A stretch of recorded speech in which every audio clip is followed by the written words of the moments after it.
All right, guys. So this topic is one of my favorite topics to coach on. This is one of the biggest things that I've seen in people's career when they separate themselves from the crowd. And the biggest thing I would tell you is understanding what your why is. When I say what your why is, I mean, what is your purpose? What motivates you? What drives you to run through a brick wall? I'm going to remind you guys that this job is not an easy job. This job as an SDR is a difficult job. You're going to get a lot of rejection. There's going to be a lot of bad days. But when you understand what you're going through to be able to do that, it becomes a lot easier. You go through the grind. For me, an SDR, when it comes to the landscape of sales, is the boot camp role. In reality, a SDR role, you should not be in that role for more than 12 months, and you should, within the first 6 months, be developing into your next role. But for me, the foundational role of any salesperson starts and stops as an SDR. At the end of the day, you can become a fantastic seller, somebody who could present an amazing product.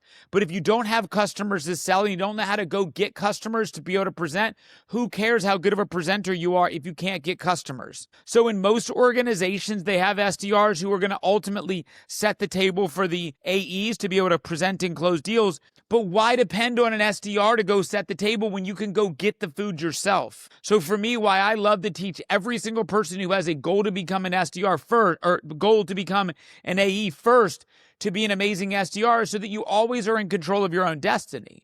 But at the end of the day, you need to know what your destiny is. What do you want to be? What are you doing this for?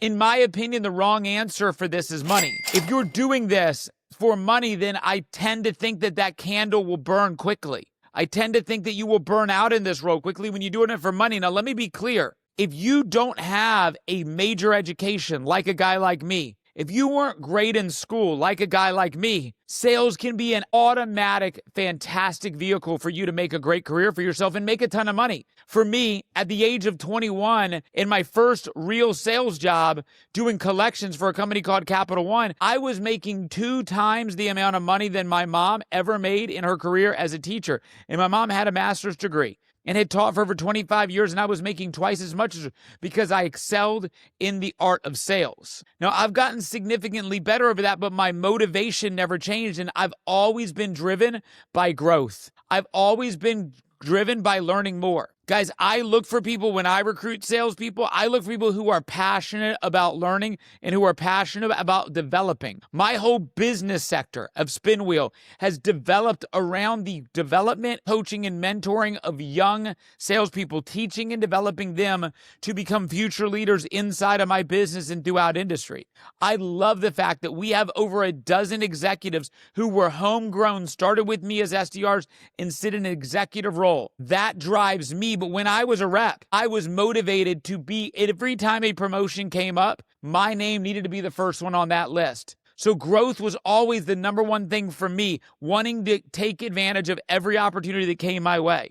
The second thing that always drove me as a guy who came from with an athletic background is I loved competition. I love it when somebody told me they thought they were better than me and I could absolutely compete with them. So when I looked at my numbers every single day, I looked at that dashboard, I looked at it like the scoreboard. And I didn't just want to win in points, but I wanted to win in assists, rebounds. I wanted to dominate every metric that was in my control, and that drove me to do that. That was far more motivational. Being number 1 on the board, beating the number 2 person handily, was far more motivational for me than making a big paycheck. Now, the great news is when you have a real why that's above and beyond the pay, you end up making a ton of money in sales anyway. But when you're focused on making money and that's your number one driver, it's easy for you to quit. It's easy for you to give up. It's easy for you to lay down to a tough day and to lose your attitude. But when you're working for something bigger than yourself, when you're a part of something with a company that's exciting, that's growing, and you have leaders that are willing to push you, that for me has been the thing that I've looked for the most. Before you decide to go and become an SDR and get that job,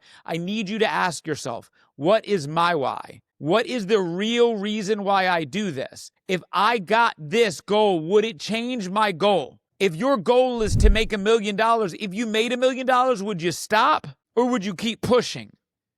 Because if you would keep pushing, then making money is not necessarily it. And let me tell you, as a guy who's been lucky in his career to make a decent amount of money, the idea of chasing the material things dwindles. But when you have a real why around growing yourself, becoming the best version of you, helping the people around you grow, building something, proving people wrong. My third motivational factor is knowing who my enemies are and choosing them wisely. I love it when somebody tells me I'm not good enough. I love it when somebody tells me you can't do that. When I left the corporate world to start my business, a lot of people looked at me and were like, why would you do that? Why would you leave the comfort of a guaranteed W-2 salary that pays you handsomely to go bet on yourself? And I took that question as in they didn't believe that I could make it. And that is a driving factor for me every single day to put up numbers on the scoreboard to prove them wrong. For me, I've always known what my why is. If you don't know what your why is, you need to figure that out or you'll only go but so far in your career. Good luck.